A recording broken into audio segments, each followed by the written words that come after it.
Comenzamos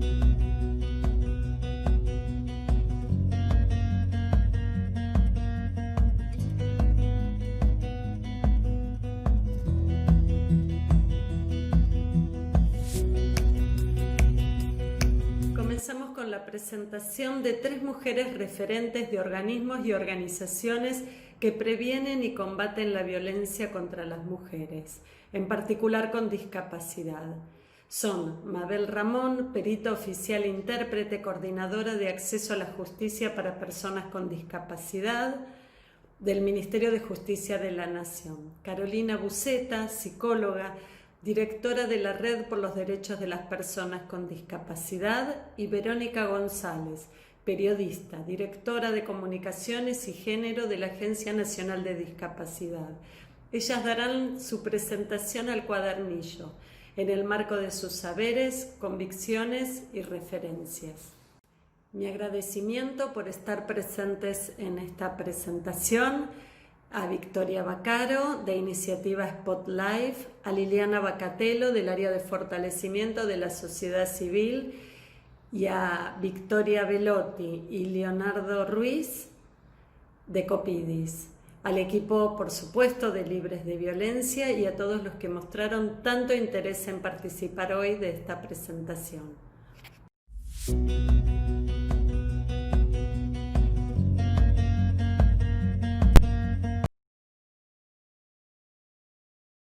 El ajuste razonable en materia de comunicación, por ejemplo, en el caso de las personas, no todas las discapacidades intelectuales, pero sí muchas de ellas, y en el caso de las personas con discapacidad auditiva, la estructuración del lenguaje no siempre tiene que ver con el castellano, sobre todo en la discapacidad auditiva. ¿Qué ocurre allí? La temporalidad se modifica y muchas veces nos ha ayudado a nosotros a utilizar las mismas herramientas para personas que sí oyen, pero que tienen también una incorporación de la lengua castellana o española, como les guste a ustedes decir, diferente. No hay palabras sencillas, no hay palabras difíciles, simplemente hay repertorio. Y ese repertorio debemos estudiarlo previamente para poder comunicar. En el campo de la justicia, tiempo no existe, todo es rápido. Tan importante es el lenguaje, que muchas veces se le dice a la persona que en su capacidad de comprensión simplemente porque no ha entendido el repertorio. Le atribuyen a un tema cognitivo algo que tiene que ver con la comprensión del lenguaje. Cuando hablamos de lenguaje sencillo, no estamos hablando, en el caso de la justicia, de modificar el vocabulario, sino, por sobre todo, la temporalidad. En el caso de las personas sordas es muy difícil trabajar el tema género, por ejemplo, porque es una lengua que no tiene género, es isogenérica. Y esto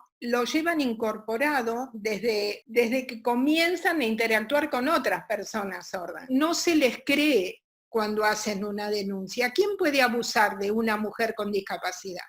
Esto es muy usual. Trabajar en el ámbito forense este punto es crucial.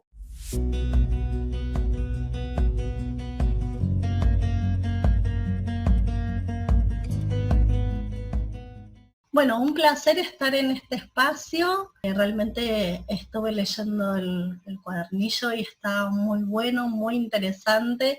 Y además compartir estas breves introducciones junto a dos grandes, hacen también muy bien su trabajo y bueno, que nos podemos complementar en todo lo que queremos decir en tan poco tiempo, es una excelente oportunidad y por supuesto muchas gracias por la convocatoria. Lo primero que quiero decir es que es muy importante que empecemos a pensar en que por qué es muy fundamental hacer este tipo de materiales. En primer lugar, porque nosotras las personas con discapacidad y específicamente las mujeres con discapacidad vamos creciendo en un seno familiar y social donde existen estereotipos que van circulando acerca de nosotras, las mujeres con discapacidad.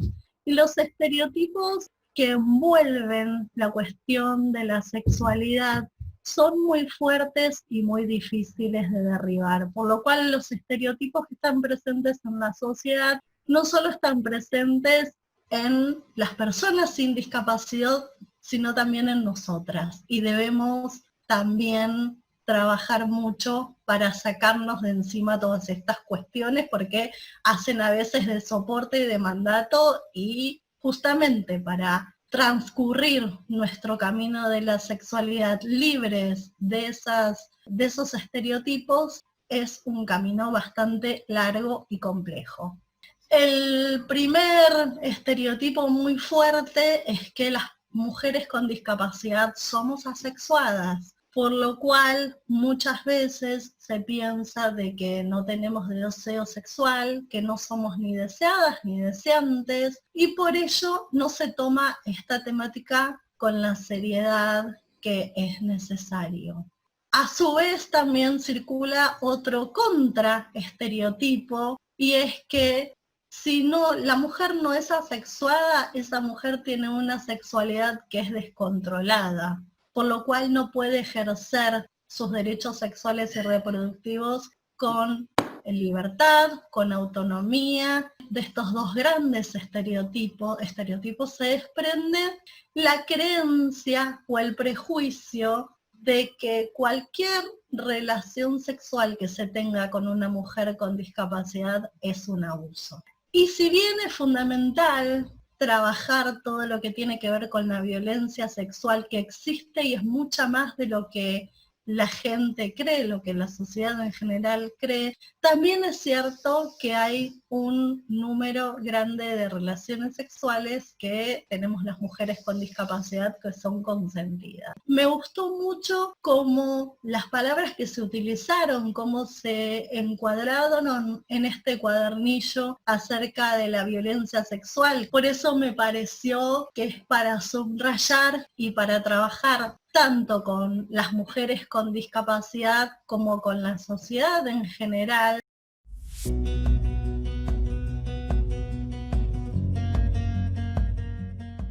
Bueno, en principio agradecer este espacio, la verdad que es un placer compartir panel con Carolina y con Mabel, y también es un placer estar presentando hoy entre todas esta guía que es excelente, la verdad que es un uso loable, me encantó leerla, me encantó saber que va a estar a disposición de las mujeres con discapacidad, de los equipos que quieran trabajar estas temáticas y de toda persona que le interese este tema.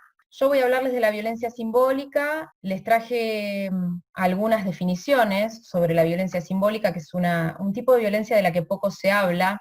La ley 26.485, que es de protección integral contra la violencia hacia las mujeres, establece distintos tipos de violencia y también define la violencia simbólica, y la define como aquella que a través de patrones estereotipados, mensajes, valores, íconos o signos, transmita y reproduzca dominación, desigualdad y discriminación en las relaciones sociales, naturalizando la subordinación de la mujer en la sociedad. El tema de violencia simbólica se produce desde la sociedad en general, en la educación se produce, en las familias se produce a través de los medios de comunicación. Se ve la discapacidad como un disvalor, y muchas veces vieron que se valora especialmente la discapacidad cuando podemos hacer cosas para suplir la discapacidad, pero en el caso de las mujeres con discapacidad entran en juego también estereotipos que tienen que ver con nuestra incapacidad de cuidar. No podemos cuidar, no podemos desear, como decía Caro, no podemos desempeñar roles de responsabilidad ni de exposición. No podemos, claramente se nos limita muchas veces, y eso también es violento.